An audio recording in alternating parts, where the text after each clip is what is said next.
ladies and gentlemen, this is TVP World. I'm your host Benjamin Lee, and welcome aboard the Eastern Express. Now, since the outset of the war in Ukraine, Russian propagandists and Kremlin-aligned think tanks have ramped up their nuclear saber-rattling to levels we haven't seen since the Cold War, or as Russia calls it, the good old days. We're not just talking veiled threats. Now, that's overt nuclear blackmail, often served up with a side delusion. But recently, Vladimir Putin himself has changed the tune, claiming that he hopes nukes won't have to be used in Ukraine. So, should we pop the champagne and believe him, or is it yet another tactic? Well, without further ado, let's take a look at our latest report to find out more. This is the pride of the Russian military, its vaunted nuclear arsenal. It has been featured in various Russian propaganda narratives very often in recent years, mostly as a deterrent against any Western involvement in the war in Ukraine. The nuclear rhetoric often reached for by Russian authorities has been condemned as dangerous multiple times by various officials. This often harsh criticism has not stopped even Vladimir Putin from saying things such as this. We are ready to use weapons, any weapons, including the weapons you mentioned, nuclear ones, if it is a question of the existence of the Russian state or damage to our sovereignty and independence. Surprisingly, the United States doesn't actually feature all that often in Russia's nuclear threats. The United Kingdom does. Because of London's staunch approach towards supporting Ukraine, many of Putin's cronies have said that the UK would be the first target in a potential Third World War. Moscow has also destabilized the nuclear situation with more than just words. Recently, the Russian parliament voted in favor of withdrawing from an agreement that bans nuclear weapons testing. Russia has also been hard at work. Not only has it been holding nuclear drills for the world to see more frequently, but it has also been modernizing its arsenal with new tech and equipment, like more modern nuclear submarines. And now let's zone in on the East-plaining portion of our show. Over the last several decades, Russia has become synonymous with nuclear weapons. Its predecessor, the Soviet Union, possessed over 40,000 warheads at its peak in the 1980s. But is Russia just as potent when it comes to its nuclear arsenal in 2025 as it was in the heyday? Let's find out. The war in Ukraine showed that Russia's conventional military is nowhere near as effective as previously thought. What remains unknown, however, is how prepared and how good its nuclear arsenal is. And no one, for good reason, is willing to try the Russians in this regard. Russia's current arsenal is roughly 10% of what it was at the USSR's peak. That being said, with over 4,000 warheads, it is still the largest nuclear arsenal in the world, and roughly the same amount as all of NATO put together. While the US shares its nuclear weapons with countries like Germany, Russia only very recently deployed its own weapons to Belarus. This nuclear arsenal is also quite varied. There is the classic split between tactical low-yield nukes meant to be used on the battlefield, these are the ones stationed in Belarus, and strategic nuclear weapons, which have the very modest goal of obliterating entire cities. Russia also possesses a so-called nuclear triad. This means that it is one of the few countries capable of carrying its nuclear weapons via ICBMs, submarine-launched ballistic missiles, and strategic bombers. Now, let's take a look at the issue in greater detail. Around 6 months ago, Putin revised Russia's nuclear doctrine to expand the scenarios in which nukes can be used. Attacked by a non-nuclear country backed by another nuclear one? Boom. Someone sneezes near Kaliningrad with US satellite coverage? Boom. The new rules essentially give Putin a legal green light to vaporize entire cities over a bad intelligence report or a misinterpreted NATO memo. But it's not just about military strategy. The nuclear rhetoric is psychological warfare meant to break the West's will without actually pressing the button. It's a con, but like all good cons, it only works if the con artist believes in it too, and that's exactly what's happening. Russian media outlets associated with the defense ministry are now spreading conspiracy theories about a global cabal controlling the United States.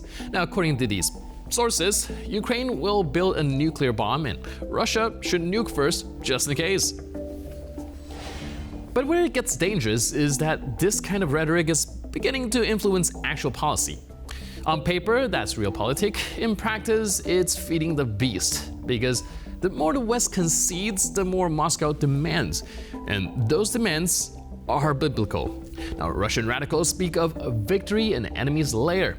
Translation: complete destruction of the West. These are not negotiable positions. They're not calls for peace, but religious war dressed up as statesmanship. So, what must the West do? Well, simple. Stop pretending the Kremlin's demands are rooted in reason. They're not. They're rooted in fantasy, paranoia, and the desperate need to look powerful while their actual army gets chewed up in Ukraine. The only thing Moscow understands is strength, and until the West shows its willingness to use it, the nuclear extortion will continue. The takeaway is that we're not just watching propaganda. We're watching a regime talk itself into using the deadliest weapon ever invented. And if no one in Moscow is going to stop this lunacy, well, someone else has to.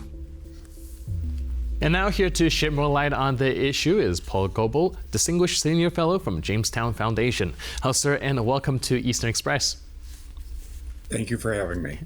Today we're once again examining Russia's nuclear doctrine, or perhaps more saber-rattling. Now, in light of some recent announcements from Vladimir Putin, it does seem like they're trying to take that approach again. And my question will be, how should the West kind of approach these sort of nuclear saber-rattling? And well, even though, of course, to some extent we do understand that it is just kind of a mere threat, it is also the need to take it seriously. How do we go about balancing that? Well, it's not easy. It's quite obvious that Moscow likes to talk about its nuclear arsenal and its ability potentially to use it. First and foremost, to remind everyone that it is still a major power. If you imagine a Russia without any nuclear weapons, we would not be taking that country nearly as seriously as we do. Second, I think it's intended to frighten a lot of people in the West. It may not frighten governments who know that we've seen this before and we're unlikely to see Russia actually launch an attack. But many people will see it as a genuine threat and seek to put pressure on their own governments to make concessions to Moscow. I think that's a second goal. A third goal is simply that it forces Western countries to divide their resources, to think about what they need to do if, in fact, Russia should do something like that in the Baltic countries, Poland, or somewhere else. And so it is part of a geopolitical propaganda effort.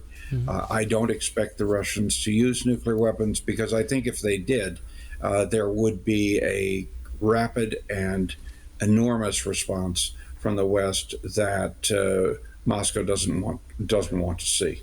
Right. It feels like a killing the hostage situation. Once you use it, then you don't have it as a leverage any longer. And I do believe that for the time being, at least, it is more beneficial for Russia to maintain this leverage. However, you brought up some very good points here. One of it being perhaps even if the government understand that this is mere kind of rhetoric, a lot of people do see it as a threat and might go and start pressuring their government to take actions upon that. How do we go about kind of mitigating these effects? Well, it's clearly the responsibility of governments in the West to remind everyone that Russia does this on a regular basis, that this isn't new. The tendency to cover as if Russia is now making a nuclear threat, as if it's not done this before, and so that means we have to take it very, very seriously now. That needs to be put in context, and it's the responsibility of Western governments, Western analysts, and the Western media to point out that we have seen this before. This is a default setting for the Kremlin, and because it is, we shouldn't see this as necessarily opening the door to a wider war. That doesn't mean we don't have to be prepared. Obviously, Russia could change its mind, but it's important to understand that this is something that Moscow tends to do rather than something that they've never done before, and that therefore doing it now makes it especially worrisome. And I remember in the beginning of the war in Ukraine, a lot of people have already been worried about the potential use of Russian nuclear weapon, and that has been a deterrence for some time, for at least in some circles, when it comes to fully supporting Ukraine. Do you think that it still has the same effect, seeing that the war has already been like over 1,000 days in? But I don't think there's anyone in the world who really wants a nuclear war. That's a terrible prospect. At the same time, fears of that are things that world leaders have to take into consideration. And it's certainly true that some in the West are more intimidated by Russian threats than others. And it's also true that there are groups in the population in Western countries that are more intimidated than most governments. But those groups in Western democracies have a chance to influence the government. And so it works to Moscow's benefit to do this. I think the fact that the Russian government has been fighting for more than 1,100 days now in Ukraine without using nuclear weapons shows that it's very unlikely that it's going to do that. It also shows that the heroism of the Ukrainian people and its ability to resist is far greater than anyone expected. Even those who didn't think Putin was going to be in Kiev in 3 days, as he implied, recognize that the Ukrainian people have resisted extremely well, and that the help they've gotten from the West has helped. But what the Ukrainian people and army have done is truly heroic and needs to be recognized. And another thing that I want to examine is the fact that some of these newly updated nuclear doctrine also kind of envelops Belarus as well. What sort of message is the Kremlin trying to send by making this change? Well, Vladimir Putin wants to restore something like a Russian empire. And he hasn't been very successful in Ukraine. He hasn't been very successful in Central Asia. And therefore, Belarus is a country that is more prepared to go along. And so talking about involving it in a Russian nuclear umbrella arrangement is something that Putin can use to suggest that he's winning, not losing, despite having lost far more than 100,000 men dead in the Ukrainian war, despite the opposition he's run into in Kazakhstan and elsewhere. So I think, again, it's a propagandistic measure. It probably means less in terms of practical consequences, but propaganda is important. And if Putin can present himself as in this area moving forward in his program, some people will take that as evidence that he's going to win out elsewhere as well. And speaking of propaganda, something interesting that I'm observing right now is that these kind of nuclear talk are not just pointed towards the rest of the world, but we also see a lot of a very similar propaganda pointed at their own citizens. Do you think that this is a case where in order for the bluff to be convincing, you kind of have to believe in it in some extent as well, and Putin's trying to convince his own population that nuclear weaponry is on the table? Well, I think that Russians want to believe that they're still a very, very powerful country and that other people will take them seriously. There's a great risk, of course, that if you keep telling the Russian people that the West takes them seriously because they have nuclear weapons, and then the West doesn't back down, then you don't look as strong as you did. So it's a high-risk strategy. But you're certainly right that Putin is directing his message at the Russian population, which isn't entirely comfortable with the war in Ukraine because there have been so many losses and there have been relatively few advances. One recent estimate said that it would take more than 250 years for Russia to conquer Ukraine to the western border if it continued at the same rate. That's hardly the picture of an army so strong that nothing can resist it. And so talking about the existence of Russian nuclear warheads as a game changer is something you do for domestic propaganda as well. Is there something that the West can do to put an end to these nuclear extortion? Because like you mentioned, even though a lot of people do know that this is probably more rhetoric than reality, it does still put a lot of stress on the decision-making level. Well, I think what we have to make very clear is we've heard this before. Russia engages in bluff and threat to get its way. That's typically what powers in a weaker position do. We stood up to it before. We should stand up to it now. Should make very clear to Mr. Putin that he is alienating more people than he is winning to his side. And again, as I said, we need to make very clear that all people in the Western democracies recognize that this is a standard Russian propaganda tool rather than being a statement of a new policy, and that it isn't highly unlikely that Mr. Putin would take the risks that would be involved of actually launching a nuclear attack even on his immediate neighbors. Do you think the major powers are kind of in unison when it comes to this mentality? Are they kind of in line in this sort of thinking, or do you think there's perhaps a little bit of disunity involved? Oh, there's always been a difference between the European countries and the United States. There's probably less now, although it's hard to know exactly what direction the U.S. is moving.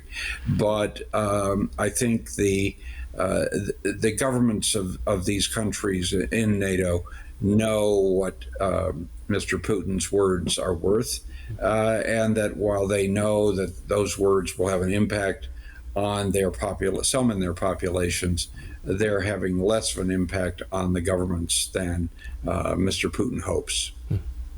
What about the United States? I mean, of course, the current administration is less predictable, but do you think the Trump administration will be taking these nuclear threats seriously? Is it going to factor into the negotiation process? Well, it's certainly no government is going to ignore them completely. Mm-hmm. The question is putting them in a context so that they're understood for what they are. I think that it's important that the American government now does recognize what these are, that they are threats rather than a statement of intended action in the near term. And I think that in some ways, Mr. Putin is overplaying his hand. When you start threatening things like this, you don't look strong, you look weak. And I think that's the view that many in the Trump administration as well have. Right. If you do hold the cards, then there's probably no need to bluff. Thank you so much for your input and insight. I really appreciate it. Thanks for being with us on Eastern Express. Thank you.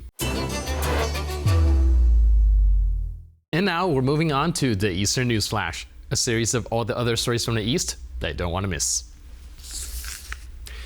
The European Bank for Reconstruction and Development has revised its forecast for Ukraine's 2025 GDP growth to 3.3%. The institution previously assumed that the Ukrainian economy would be growing by 3.5% this year. The reason behind the EBRD's latest revision is the impact that recent shifts and crises surrounding global trade have had on Ukraine's economy. The war-torn country has been struggling with many economic challenges stemming from the Russian invasion. International trade relations being upended by the US administration's new tariff policies has influenced Ukraine, which is currently heavily reliant on imports from its partners and allies. This is not the first time this year that the EBRD has revised its forecast for Ukraine's economic growth. In February, the institution lowered its prediction from 4.5 to 3.5% growth in 2025. Should ceasefire peace negotiations prove successful, however, then the EBRD believes that Ukraine will maintain a steady 5% growth rate in 2026. A recent report by the Financial Times says that the U.S. minerals deals with Ukraine will not yield any output prior to 2035. Various logistical hurdles are apparently the reason for this slow progress. The so-called minerals deal between Washington and Kiev has been the crown jewel in Donald Trump's diplomatic endeavors with Ukraine. It is meant to boost and protect Ukraine's energy and mining sectors, while also netting the United States some serious revenue. Now, however, experts cited by the Financial Times say that it will be years before any of that serious money flows into America's pockets. Apparently, the deal does very little to safeguard the current supply chains. Other obstacles include not just the ongoing war, but also damaged infrastructure, classified Soviet-era geological data, and possible contamination by unexploded ordnance. On the bright side, oil and gas fields might be developed more quickly than any mining project, but even they will take at least a couple of years. Afghanistan's immediate region may soon be faced with yet another wave of refugees. As the humanitarian situation in the country remains dire, the U.S. has terminated most assistance to Kabul. The US administration has decided to withdraw essentially all of its humanitarian assistance to Afghanistan, so some $1.8 billion. This aid paid for crucial goods such as food, medicine, and fuel. What's more, the lack of this assistance may even impact daily cash transactions. The World Bank has warned that the cutoff of aid will also have a severe impact on swaths of Afghanistan's healthcare and education systems, perhaps even leading to their collapse. Thousands of Afghanistan citizens who had left the country in prior years recently returned home from places like Pakistan, though often reluctantly. If the country's crisis deepens due to the lack of American aid, then many of these people might be forced to leave Afghanistan once more. And that's all for now on this episode of Eastern Express. But for more news, update, and commentary, please stay tuned to TVP World.